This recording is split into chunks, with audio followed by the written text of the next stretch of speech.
Kota ini dulu dijuluki Mahkota Dunia Islam.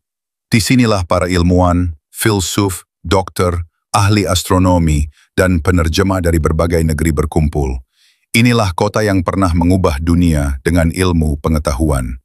Tapi pada tahun 1258, langit Baghdad menjadi gelap. Sungai Tigris menghitam. Bukan karena malam, tapi karena darah dan tinta. Ini adalah kisah tentang kejayaan dan kehancuran Baghdad, kota ilmu yang akhirnya diselimuti abu dan darah. Tahun 762 Mem, Khalifah Al-Mansur dari dinasti Abbasiyah memutuskan membangun ibu kota baru. Lokasinya dipilih di tepi sungai Tigris, strategis, subur, dan dekat jalur perdagangan dunia. Kota ini diberi nama Baghdad, yang berarti hadiah dari Tuhan dalam bahasa Persia kuno. Al-Mansur merancangnya sebagai kota melingkar sempurna dengan istana di pusatnya. Desain kota ini bukan hanya keajaiban arsitektur, tapi juga simbol kejayaan peradaban. Baghdad tak butuh waktu lama untuk menjadi pusat kekuasaan, ekonomi, dan intelektual dunia Islam.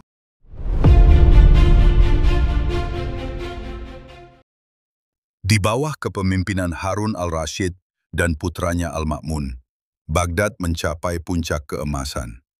Lalu didirikanlah sesuatu yang akan dikenang sepanjang masa, Bait al-Hikmah, The House of Wisdom. Sebuah lembaga yang berfungsi sebagai perpustakaan akademi ilmiah, pusat penerjemahan. Para ilmuwan dari Persia, India, Yunani, hingga Bizantium berkumpul di sini.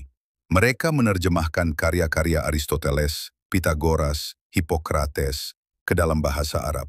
Ilmuwan Muslim seperti Al-Khawarizmi, Bapa Al-Jabar, Al-Kindi, filsuf pertama Islam, Hunain bin Ishaq, penerjemah legendaris, menjadikan Baghdad sebagai pusat ilmu terbesar di dunia. Dunia Barat saat itu tenggelam dalam kegelapan, tapi Baghdad justru menjadi mercusuar cahaya ilmu. Baghdad bukan hanya kota Muslim. Ia adalah kota kosmopolitan. Di sini ilmuwan Muslim berdiskusi dengan Yahudi, Kristen Nestorian, Zoroastrian, dan Hindu. Satu-satunya syarat, kejujuran ilmiah dan ketajaman berpikir. Tidak heran banyak rumah sakit, madrasah, dan observatorium didirikan. Karya kedokteran, astronomi, filsafat, hingga geografi berkembang pesat. Bahkan sistem pendidikan dan rumah sakit di Eropa berasal dari model Baghdad.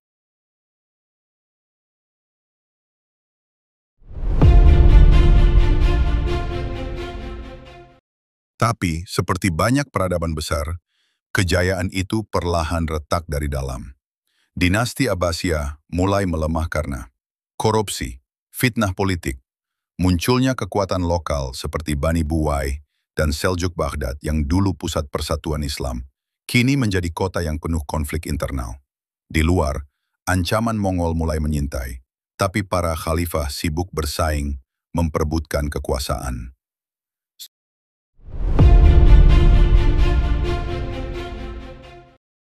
Tahun 1258, pasukan Mongol di bawah pimpinan Hulagu Khan mengepung Baghdad. Khalifah saat itu, Al-Mustasim, menolak menyerah dengan sombong. Maka dimulailah salah satu tragedi terbesar dalam sejarah Islam. Kota Baghdad dihancurkan total. Ribuan ilmuwan, ulama, dan rakyat dibantai. Perpustakaan Bait al-Hikmah dibakar. Buku-buku dibuang ke sungai Tigris hingga airnya menjadi hitam karena tinta. Sejarawan mengatakan lebih banyak ilmu yang tenggelam hari itu daripada yang pernah ditulis oleh Barat selama berabad-abad.